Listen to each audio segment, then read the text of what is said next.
अश्विन के आप लोग जानत होके हम इंडिया के बेहतरीन स्पिन गेंदबाज जे धोनी, कोहली और रोहित ई तीनों जानी के कप्तानी में खेलले बाड़े। विराट कोहली जे टेस्ट में इंडिया के नंबर 1 बनौले, लंबे समय तक रखले, इंडिया नंबर 1 रहल। MS धोनी जिनकर अगुवाई में 3-3 गो ICC ट्रॉफी जीतल गई और रोहित शर्मा हाल फिलहाल में T20 कप जीतवला। इन तीनों जानी में कप्तान के तौर पर सबसे होशियार, चतुर के बा? इस सवाल अश्विन से पूछल गई रल सी। अश्विन जवाब दिले, उनके जवाब केहू के पसंद आई, केहू के ना आई। अश्विन जवाब दिले कि रोहित कप्तान के तौर पर सबसे होशियार बाड़े, ना धोनी बाड़े न कोहली बा। अश्विन ये बेरा दुनिया के महान स्पिनर में शुमार बाड़े। उनकर मानना बा कि रोहित, धोनी, कोहली तीनों लोग उनकरा खातिर खास बा।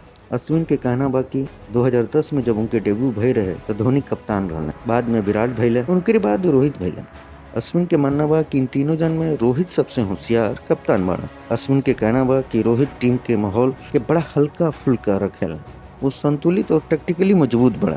विराट और धोनी भी मजबूत रहे, पर रोहित सबसे ज्यादा बड़ा। अश्विन के कहना बा कि रोहित अपने खिलाड़ी लोग के 100% सपोर्ट करेला। अभी सवाल लोग पूछे लागल बा कि महान कप्तान के बा। इंडिया में भी अभी कंपैरिजन शुरू हो गई बा। भारत के पूर्व खिलाड़ी लोग भी अब ये बात पे चर्चा शुरू कर दिल बा कि महान कप्तान के बा।